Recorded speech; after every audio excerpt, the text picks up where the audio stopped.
જય શ્રી કૃષ્ણ બાળકો, good morning. કલરવ modern સ્કૂલના ઓનલાઈન એજ્યુકેશનમાં આપનું હાર્દિક સ્વાગત છે. ધોરણ 1 વિષય અંગ્રેજી. અંગ્રેજીમાં આપણે અગાઉના વિડીયોમાં શું શીખ્યા હતા? તો અગાઉના વિડીયોમાં આપણે પરીક્ષા લક્ષી રિવિઝન શીખી ગયા હતા. આજે પણ આપણે પરીક્ષા લક્ષી રિવિઝન જ શીખવાનું છે. તો અહીંયા જોઈએ તો સૂચના શું આપેલી છે?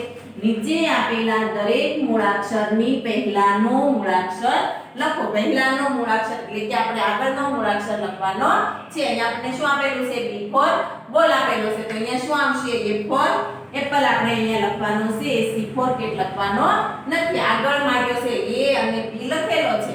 હવે આગળ જોઈએ તો અહીંયા 2 નંબરમાં શું આપેલું છે? M for મંકી આપેલો છે. તો આપણે M for મંકી સુધી ABCD બોલવાની છે. તો A B C D E F G H I J K L શું આવશે? અહીંયા L for લાયન આવશે. L for lion, M for monkey લખેલો છે. તેવી જ રીતે અહીંયા 3 નંબરમાં શું આપેલું છે? G for gun આપેલું છે. તો અહીંયા આપણે ABCD બોલીએ. A B C D E F શું આવશે? F આપણે લખવાનો. G લખેલો છે. તો અહીંયા આપણે શું લખીશું? F for fish લખીશું. હવે આગળ જોઈએ તો અહીંયા શું આપેલું છે? K for kite આપેલો છે. તો અહીંયા આપણને પહેલી ABCD નો K આપેલો છે. તો પહેલી ABCD ના જ મૂળાક્ષર આપણે લખવાના છે. તો ABCD બોલીએ. A B C D E F G H I J K શું આવશે? J for જોકર આવશે. K લખેલો છે.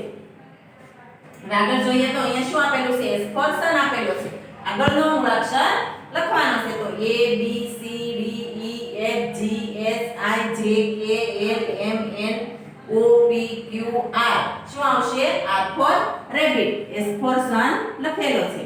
હવે આગળ જોઈએ તો અહીંયા Z for zebra આપેલો છે. આપણે BCD બોલવાની છે ને એની આગળનો જે મૂળાક્ષર આવે એ આપણે ખાલી જગ્યામાં લખવાનો છે. તો A B C D E F G H I J K L M N O P Q R S T U V W X Y અને Z.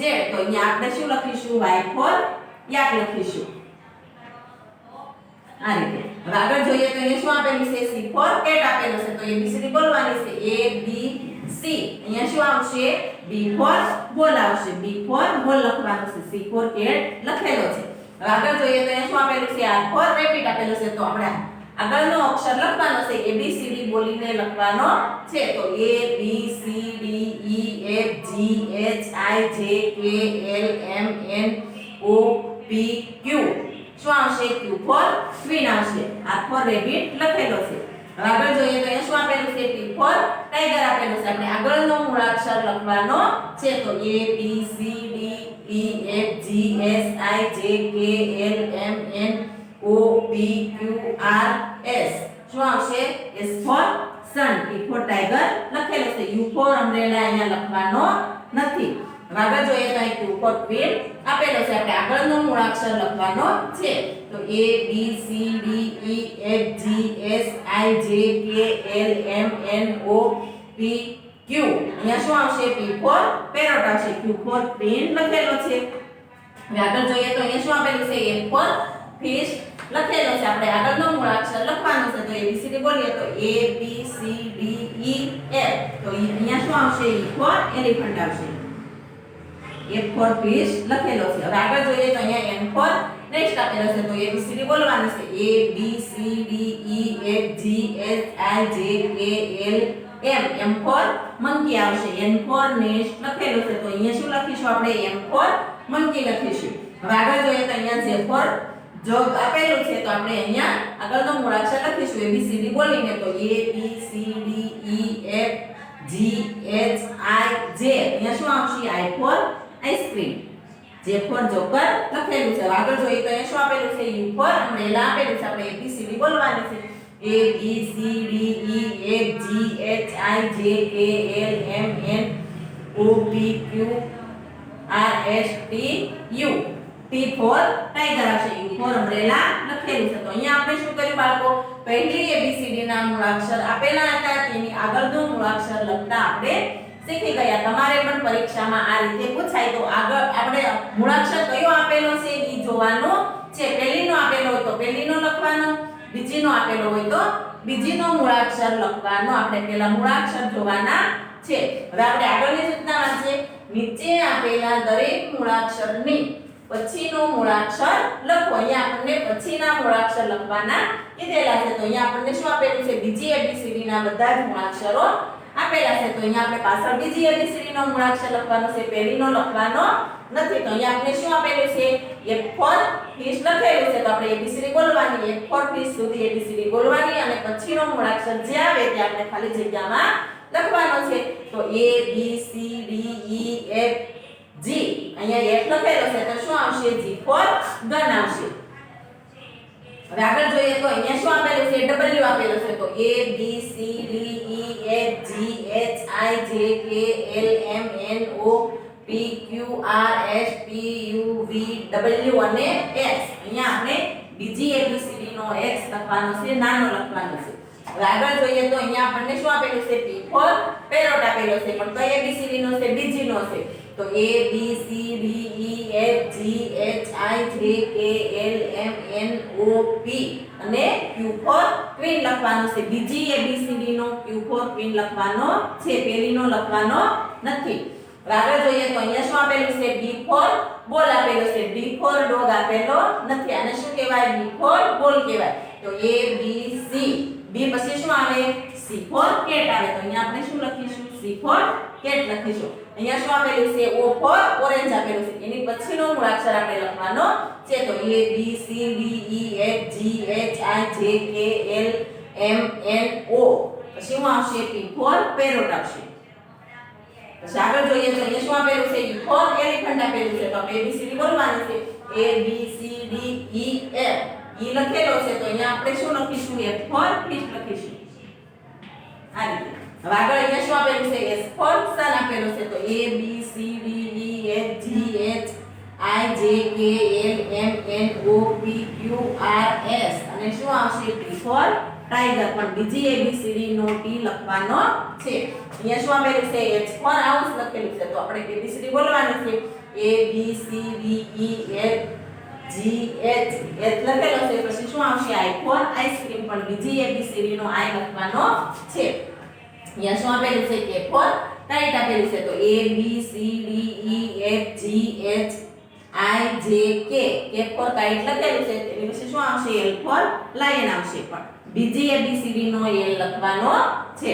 હવે આગળ જોઈએ તો અહીંયા શું આપેલું છે? A for apple આપેલું છે. પછી શું આવશે? B for ball આવશે. તો બીજી ABCD no B for ball લખવાનો છે.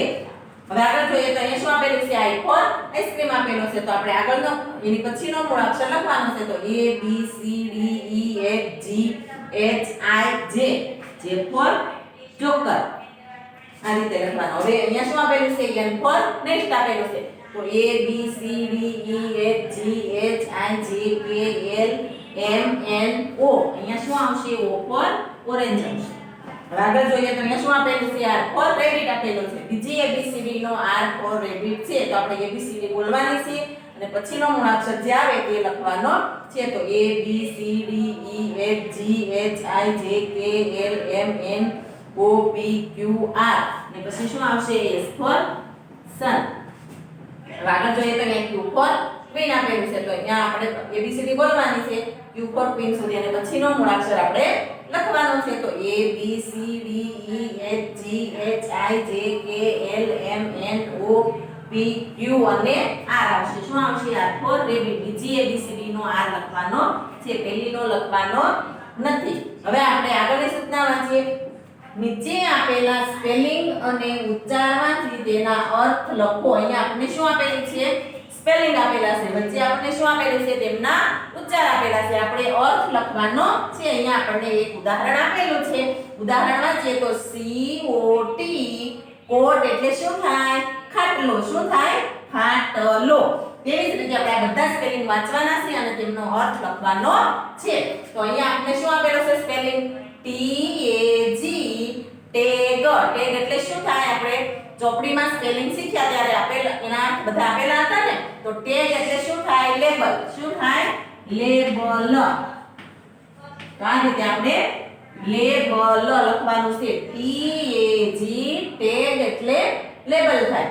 હવે આગળ જોઈએ તો FOX. ફોક્સ એટલે શું થાય? FOX. ફોક્સ એટલે શિયાળ થાય. શું થાય? શિયાળ. તો અહીંયા આપણે આ રીતે શિયાળ લખવાનું છે. પછી આગળ જોઈએ તો FAN ફેન એટલે શું થાય? ફેન એટલે પંખો થાય. તો અહીંયા આપણે તેમનો અર્થ પંખો લખવાનું છે. હવે આગળનું સ્પેલિંગ વાંચીએ તો TOY ટોય એટલે શું થાય?